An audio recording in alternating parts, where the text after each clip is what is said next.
How fragile are human beings? It's a question I want to ask today in a serious way. I do not mean for it to sound exasperated as though I am making a critique, how fragile are human beings type statement. Instead, I want to ask this in a genuinely curious way, in a way that can explore the edges and contours of this question. It's a question that raises other issues such as, what do we need to protect ourselves from? What is too hard to hear? When is it better to see things, and when is it better to keep things out of sight? The context of this sermon is a controversy that erupted last month at the University of Michigan. The school was planning to screen the film American Sniper. This is a recent film starring Bradley Cooper as a military professional fighting in Iraq, and it is based on the biography of Chris Kyle. When the film showing was announced, hundreds of students signed a petition to have it removed. A University of Michigan student led the effort to chuck American Sniper, questioning why the school would play a movie that promotes what she and others have argued are anti-Arab and anti-Muslim sentiments. The university nixed the showing. They replaced it with a showing of Paddington, a film about a teddy bear. Backlash over the decision grew. Students on the other side of the issue said that no one was forcing anyone to watch the film, and as adults, they should have the opportunity to view it if they so chose. They accused the university of censorship. Now, the University of Michigan has caved a second time. It is rescheduling the film and has said that it will have an educational panel afterwards to discuss it. They have not yet specified when that will be. The back and forth between what is acceptable to show and what can be said, especially on college campuses, has been around for some time. This is not new. What is free speech and when does it cross over into hate speech? It's a vital conversation that needs to occur in any democracy, and it is one that I teach in my college ethics classes. Hate speech is speech that either incites direct harm or that serves no other purpose than to degrade or humiliate someone based upon his or her identity. I believe that it is necessary and important in a vital democracy to have a discussion about what constitutes such speech and put appropriate limits on it.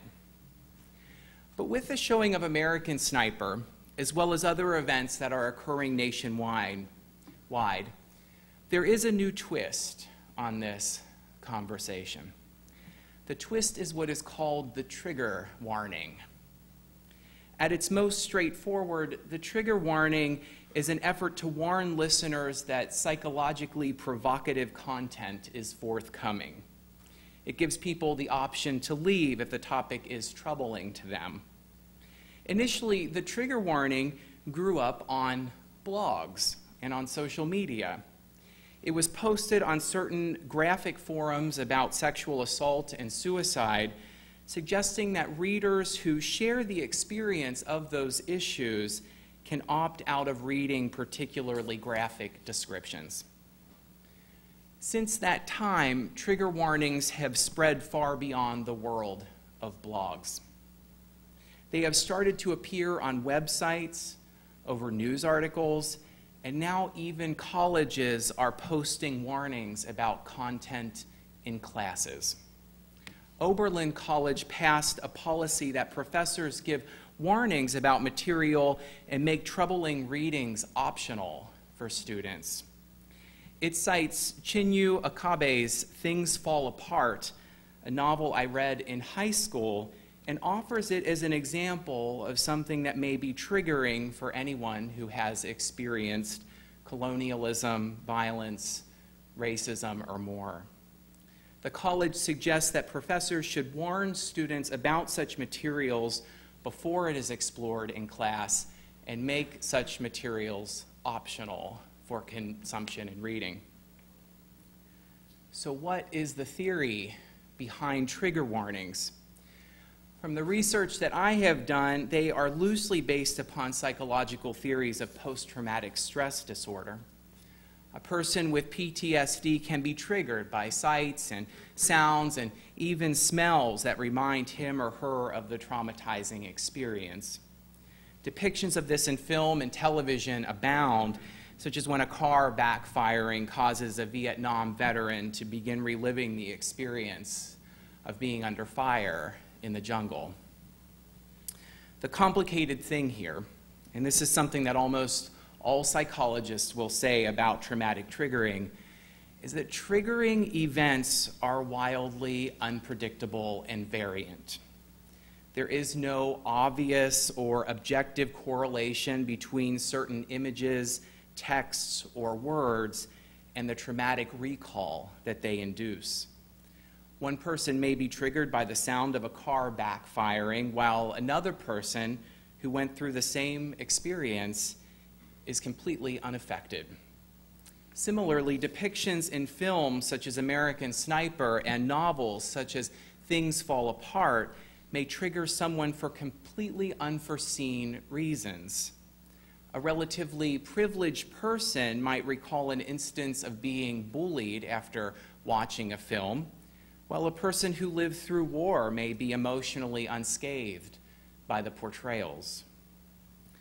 All of these are excuses, I think, to be suspicious of the new language of trigger warnings, and especially their prolific use.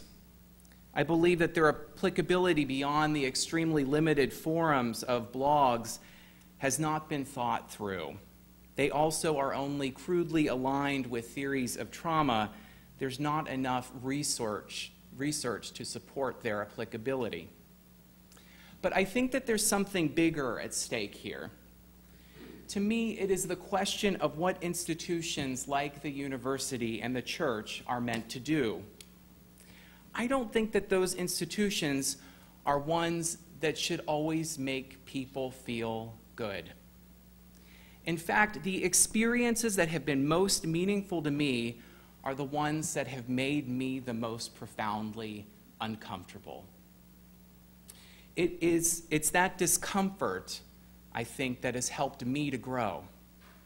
Anne Lamott is talking about church here, but I think that what she says applies to any place where we have meaningful conversation.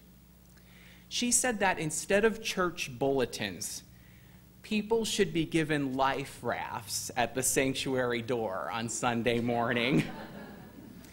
That's because the service on Sunday is a place to explore issues of life and death, the issues that make us human.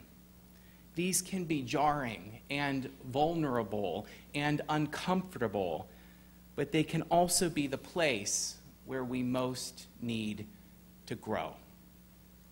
These experiences are not easy. I remember a time when I was camping with my aunt and my cousin. I was about 8 or 9, and I was playing on the campsite. As I ran around with my cousin, who was about the same age, light filtered through the vibrant green leaves overhead. The scent of honeysuckle hung in the air. We were playing tag, and I was trying to outrun him and hide behind one of the many bushes near the site. When we were done with this, I ran up to my aunt and her boyfriend, who were talking on a picnic table bench. I sat down too, recovering my breath from that vigorous game of tag. I had no idea, no context of why they were talking about what they were talking about, but it sounded dark and troubling.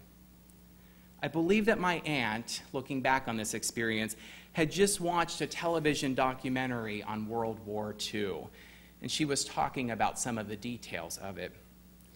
My aunt mentioned the word Holocaust, and it was a word that I heard for the first time that day. I asked her what it meant. And in a very matter-of-fact way, she told me. She didn't sugarcoat it. She just said what it was. The rest of the trip, I felt like my world had been pushed off kilter, that my hope for how human beings should be with one another was unraveled, at least a little bit. When I got home, though, I wanted to learn more. I asked my parents to buy me a book about it, and they got me the Diary of Anne Frank.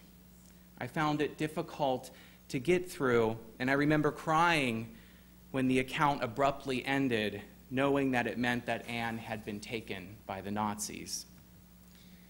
Since that time, I have taken classes in college about the Holocaust and read dozens of memoirs on it. I've preached about the Unitarian heroes Martha and Waitstill Sharp, who tried to save Jews from Germany, putting their own lives at risk. I've attended services at synagogues for Yom HaShoah or Holocaust Remembrance Day. I don't enjoy the subject, but I still find its descriptions difficult and painful to bear. But I also believe that learning that part of history has made me a better person. It's a way of not forgetting, of honoring the people who have suffered through that experience. Hopefully, too, the knowledge of that time, of that experience, passed on to another generation will help the past stop repeating itself. At the end of the day, I am glad that I have not insulated or protected myself from that history, as difficult as it is to hear. So how fragile are human beings?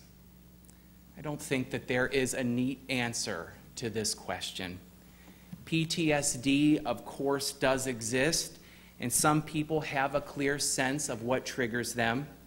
They should be given the space and the permission and the compassion to take care of themselves.